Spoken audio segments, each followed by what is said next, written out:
It is a common observation that modern consumption has globalized on an unprecedented scale, and along with it, the rampant desire to participate in the global indulgence labeled consumerism or consumer culture.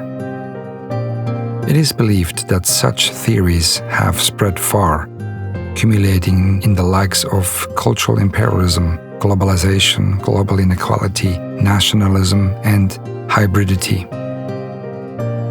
But what of the consequences of global consumption, especially for the rapidly expanding consumer cultures in many emerging markets? Furthermore, what happens when everything suddenly loses its purpose?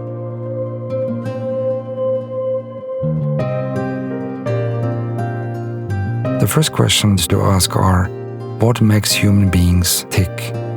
What keeps a society going? What keeps a nation going? What keeps a global corporate entity going? Is there a single scenario that would satisfy each entity? But what if money lost all value? How would people choose to spend their lives, and how would they cultivate their working environment? Since the dawn of mankind, as a species, we have been using the arts to explore and discover the ways we experience life. The likes of drama, philosophy, literature, dance, and dogmatic theology grants us, offering tools of logic, reasoning, and allowing us to dissect how humans cooperate. It is therefore essential that we understand the importance of artistic abilities with the intent of once again embedding them in our cohabitation. The arts teach critical thinking and provides us with a language to describe the world and our place within it. It asks, how should we live? Do our senses accurately describe reality? What makes wrong actions wrong? These artistic abilities provide a stronger comprehension of our reality. They are as important as other rational disciplines and should be promoted as such. But because we are a purpose-oriented culture, they are not.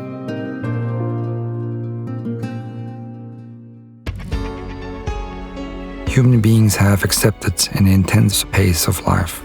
So obsessed with end results, we have all but eliminated the liminal spaces, the journeys. Globalism has, both literally and figuratively, removed the distance between places, people, and cultures. But the inside of any journey is the discovery and the exploration of travel, be they physical, cultural, spiritual, or otherwise.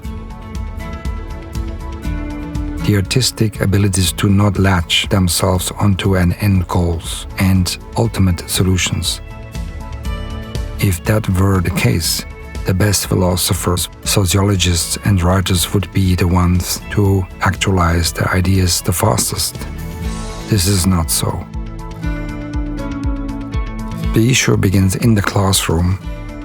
So intent on integrating students into the world of business, our educational system is designed around a grading system that assigns numbers to a success. We essentially condition children away from the free-spirited ways of the arts and into a rigid, output-driven way of life.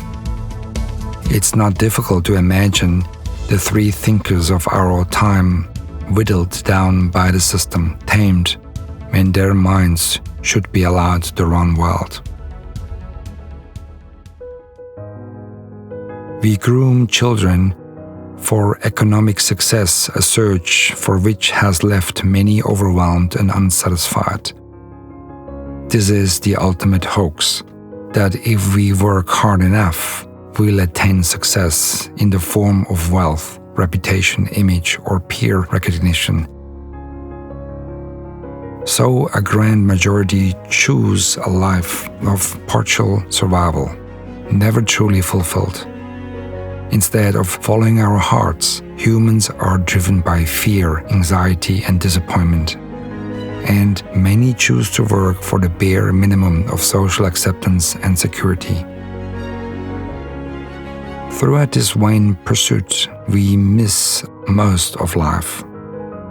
We have not explored ourselves, we have not discovered our purpose. In fact, more and more people in industrialized countries have come to the realization that we have been cheated. We thought of life as an analogy, a pilgrimage to purpose. But to focus so intently on economic end goals, success, fame, prosperity, and realization, we keep our heads down and our eyes off the world unfolding around us. In the Western world, we follow the rules not only to survive, but because it includes us in communities. But is monetary gain and performed friendship worth wasting a life on unfulfilling tasks, never looking inwards at ourselves or outwards towards our purpose? And what of companies employing those who dislike what they do? What value does that bring to them, their stakeholders, or even society? Such a system is weak, unbalanced, and designed to collapse. It is merely protected by a few who unknowingly cultivate and promote what is wrong. They mentor potential young leaders, encouraging them to protect the same doomed leadership values that increase global duality.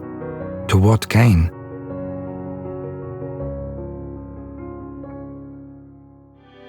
This is where the concept of purposelessness fits in.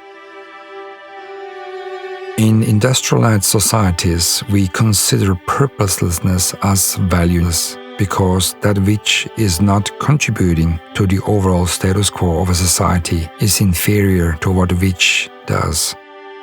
But what if purposelessness reared a net benefit?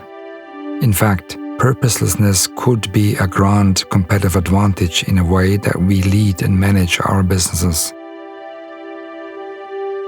Purposelessness offers a different way to examine the values of life, business, and humankind without any particular objective in mind. Many industrialized countries seem to have accepted that non-rational subjects like the arts, history, and philosophy are no longer imperative to teach. In doing so, we have promoted the programming of an entire global society to think and act in a limited so-called logical capacity. Furthermore, we have allowed the likes of machines and artificial intelligence to lead and decide our day-to-day routines and challenges, believing we would focus on the problems of tomorrow. When we live life and run businesses with end goals in mind, though, we are effectively predicting our futures and pushing them in specific directions. We are killing our spontaneity. We are limiting social freedoms and rewarding forced creativity. We are making it easier for an authoritative few to exploit our daily processes as we focus merely on the finish line. But life, as far as we know, is purposeless. There is no objective, there is no end goal.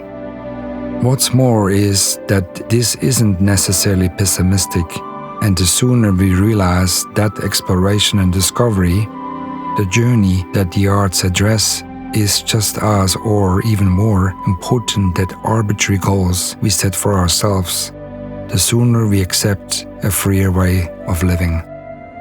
The less we force ourselves into society's idea for success, the more we learn of ourselves and what success actually means when it is and feels purposeless.